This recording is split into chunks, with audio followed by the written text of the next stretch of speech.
Halo, selamat jumpa kembali pada podcast Ini Koper, podcast untuk komunitas perubahan, inspirasi bagi siapa saja yang sedang berupaya melakukan inovasi sosial.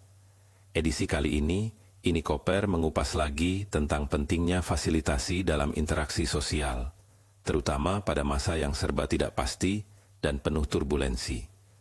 Keterampilan fasilitasi sangat penting dalam lingkungan organisasi saat ini, di mana kompleksitas, ketidakpastian, dan kebutuhan akan kolaborasi kelompok yang efektif semakin meningkat.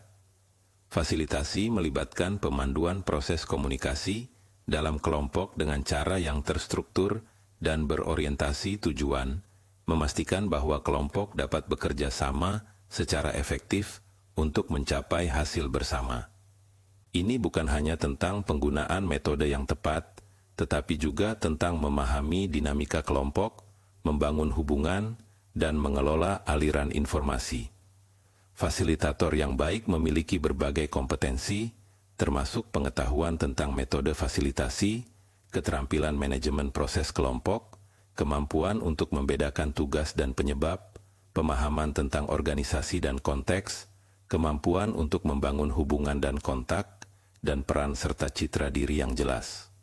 Mereka harus mahir dalam menggunakan metode fasilitasi dengan benar, memilih metode yang tepat untuk situasi tertentu, dan menerapkannya dengan keterampilan profesional.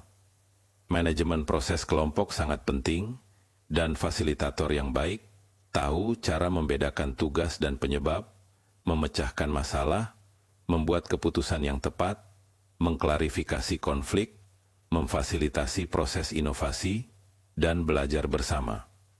Mereka juga harus mempertimbangkan faktor organisasi dan kontekstual, termasuk pengaruh faktor eksternal dan pentingnya mentransfer pengetahuan dan keterampilan kembali ke organisasi. Membangun hubungan dan kontak sangat penting dalam fasilitasi, karena fasilitator perlu membina hubungan yang baik dengan klien dan peserta. Ini termasuk mengelola ekspektasi, membangun kepercayaan, dan menjaga keseimbangan kedekatan dan jarak.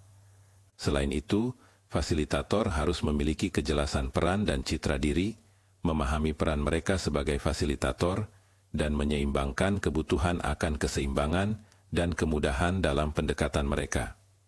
Visualisasi yang efektif merupakan aspek kunci dari fasilitasi, dan fasilitator harus tahu cara menggunakan alat visualisasi untuk mendukung dan meningkatkan proses komunikasi.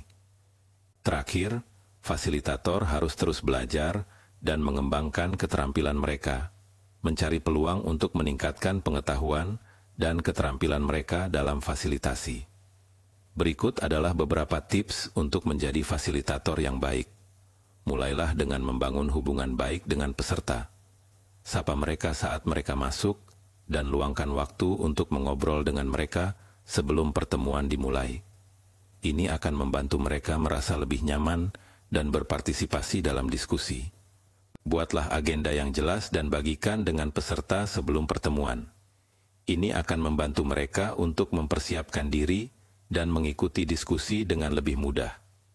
Gunakan berbagai metode fasilitasi untuk menjaga agar pertemuan tetap menarik dan interaktif.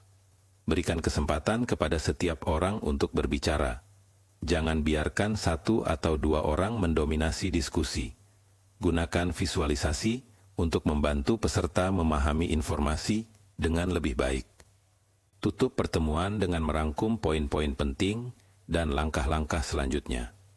Ini akan membantu peserta untuk mengingat apa yang telah dibahas dan apa yang perlu dilakukan selanjutnya.